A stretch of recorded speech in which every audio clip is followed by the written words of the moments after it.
Hey everybody, tonight's video is called Ask, Seek, and Knock. And tonight we continue our skip-through study here in the Gospel according to Matthew, where we're going to be looking at Jesus saying, keep asking, seeking, and knocking. And so we are still with Jesus on the Sermon on the Mount in chapter 7 here, and we're going to look at just a few verses here, verse 7 through 12 of Jesus speaking back on prayer. So Matthew chapter 7, verse 7 and 8, ask and it will be given to you, seek and you will find, knock and it will be opened to you. For everyone who asks receives, and he who finds, or he who seeks finds, and to him who knocks it will be opened.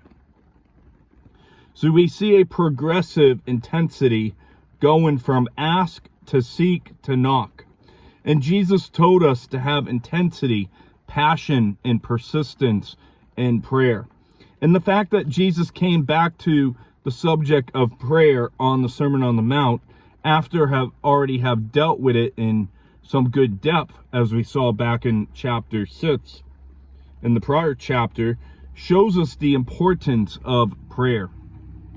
Really, when you look at the Sermon on the Mount, Jesus spent a good portion of that time speaking on prayer.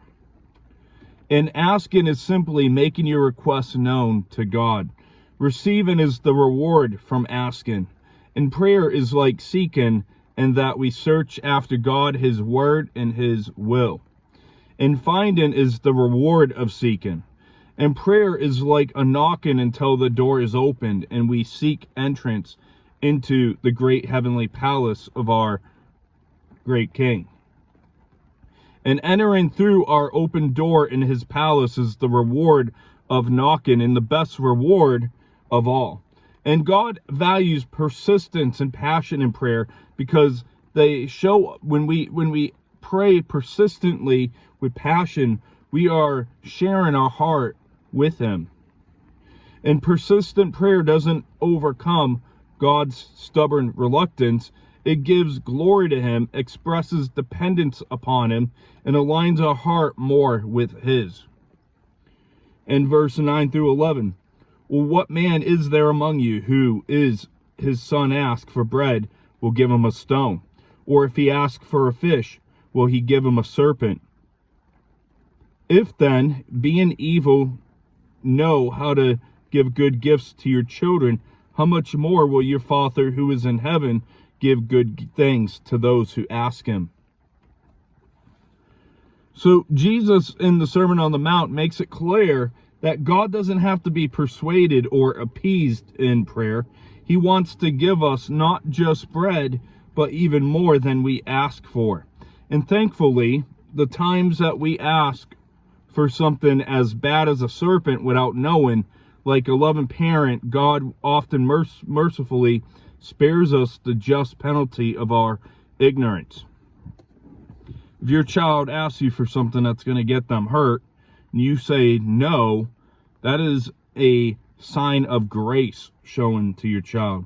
And God does that with us. When God knows we don't need something because it's going to become an idol, or it's going to trip us up in our walk, God is showing His grace toward us.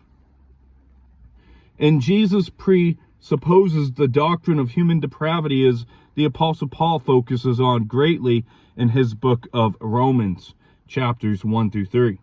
And if earthly fathers give their sons what they need, won't God give to His sons and daughters what they need, or what they ask? In verse 12,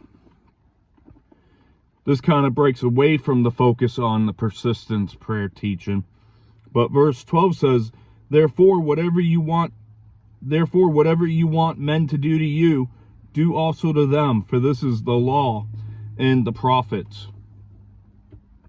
And there have been many different versions of the golden rule that Jesus speaks about here. And believe it or not, the golden rule, you probably learned it as a child through the saying of treat others the way you want to be treated, stuff like that.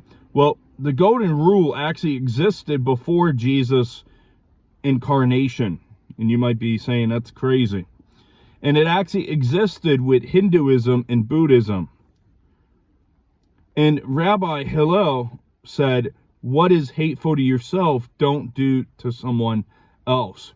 But we see in verse 12, therefore, whatever you want men to do to you, do also to them. For this is the law and the prophets. So, Jesus makes the golden rule into a positive command. He makes it into a positive sense, and rich in its meaning and understanding that this one imperative aptly summarizes the whole gist of the ethical principles contained in the law and the prophets. Because, you know, the greatest commandments are wrapped up in love the Lord your God with all your heart, your soul, and your mind, and love your neighbor as thyself.